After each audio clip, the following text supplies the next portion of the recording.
Hello, hello, hello. Come on in the room. Come on in the room. Y'all see the thumbnail. Welcome to Cheryl's The Pearl channel. Hey, listen, this video will not be long because I am trying to keep updated on this case.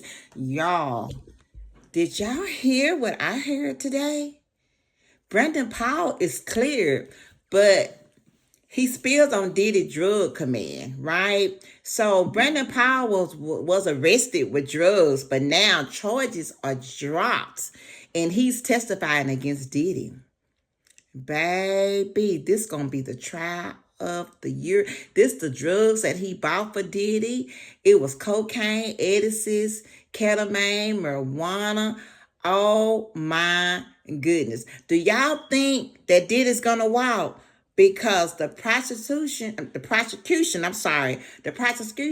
they didn't do a good job on this, but that's just my opinion. But what do y'all think? Do y'all think that Diddy gonna walk free, or do y'all think he gonna be behind bars?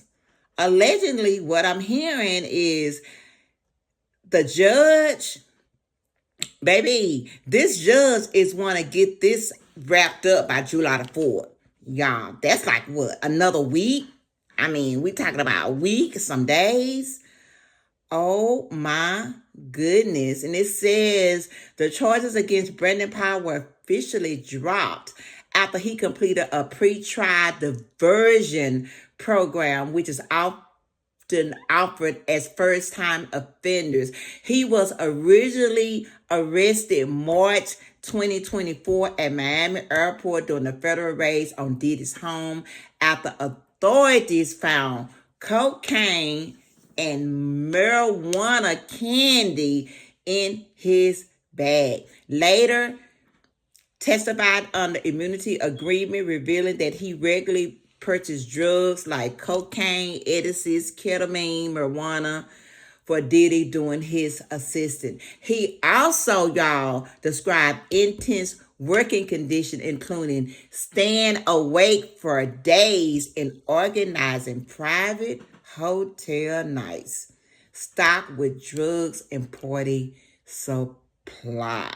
So while Paul is no longer facing criminal charges, his testimony has become a key part of the prosecution case against Diddy, who still faces serious federal charges, including sex trafficking and racketeering.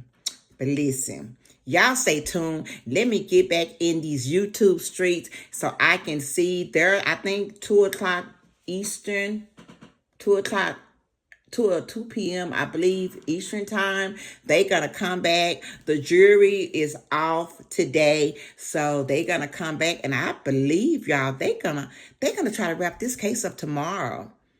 So y'all drop in y'all comments, drop down below in the comments and say, do you want Diddy freed or do you want him locked up? Thank you for watching Cheryl the Pearl, and please don't forget to like, share, and subscribe to my channel. Thanks for watching, and y'all have a great day. Bye. TV's legal correspondent Kelly Craft was outside of the New York federal courthouse right now. And Kelly, a lot has happened today. It seems that the case against Sean Combs is changing ahead of closing arguments. A lot going on. Good afternoon to you, Julia. So behind me, the federal courthouse, things were supposed to get started here at 12 Eastern time. So that was going to be the charge conference. The jury is not here today, so they had the day off. They will be back tomorrow for closing arguments. But we started hearing early this morning that things were getting pushed back, as well as the prosecutors were streamlining their case against Sean Diddy Combs. So we're going to hear more once court gets underway at 2 p.m. Eastern. So the charge conference was moved from beginning at 12 Eastern to 2 p.m. Eastern. So we'll get more details as to the charges and how that charge conference will go. But important because the judge had told the federal prosecutors that he really wants them to streamline their case. So the prosecutors wrote a letter to the judge saying that they have now streamlined their case. And what are they doing? They are pulling back on some of those charges. The attempted kidnapping. This is in relation to Capricorn Clark, who said that she was kidnapped by Sean Combs and his buddies to go over to Kid Cudi's home.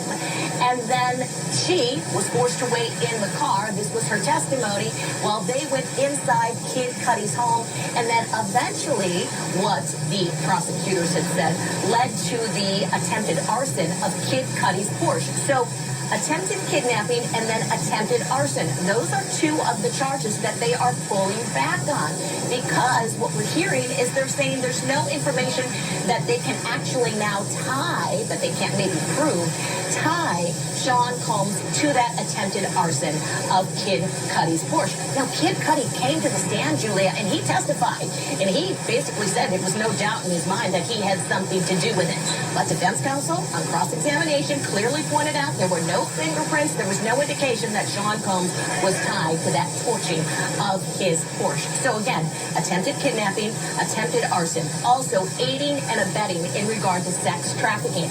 So again, prosecutors are framing this as we've needed to streamline our case. The judge has asked us to do so. That's what we're doing here. Now, some on the streets are just saying, well, they just didn't have enough to prove those charges. So again, we're going to hear more at that charge conference, Julia. It's a fair question, Kelly, because this is coming after they brought those witnesses into the courthouse. Kid Cudi's only purpose, and correct me if I'm wrong, was to testify about this arson. So you have this celebrity witness come in, and to now, on the eve of closing arguments, to say, oh, we're no longer going forward with it because we're streamlining things for the jury, it just doesn't quite make sense. But tell us about what's coming up, because I understand the judge at one point had not yet ruled on the motion for a judgment of acquittal that happened yesterday, and normally judges answer that pretty quickly.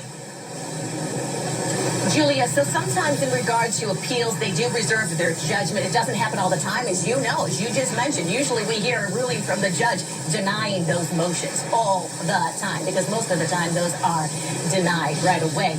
Here, I think just because this case is so huge, so many charges, and now with this new development of prosecutors streamlining their case, he probably thought, well, you know what, I had told prosecutors to streamline the case. Let's see what they end up doing. And now we have a different situation, a different case, if you will, today. So he reserved judgment on that.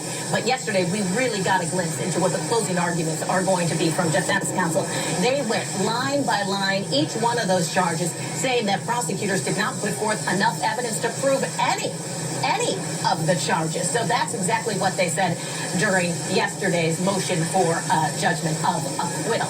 But again, so 2 o'clock today, we're going to hear more, Julia. Tomorrow, the close.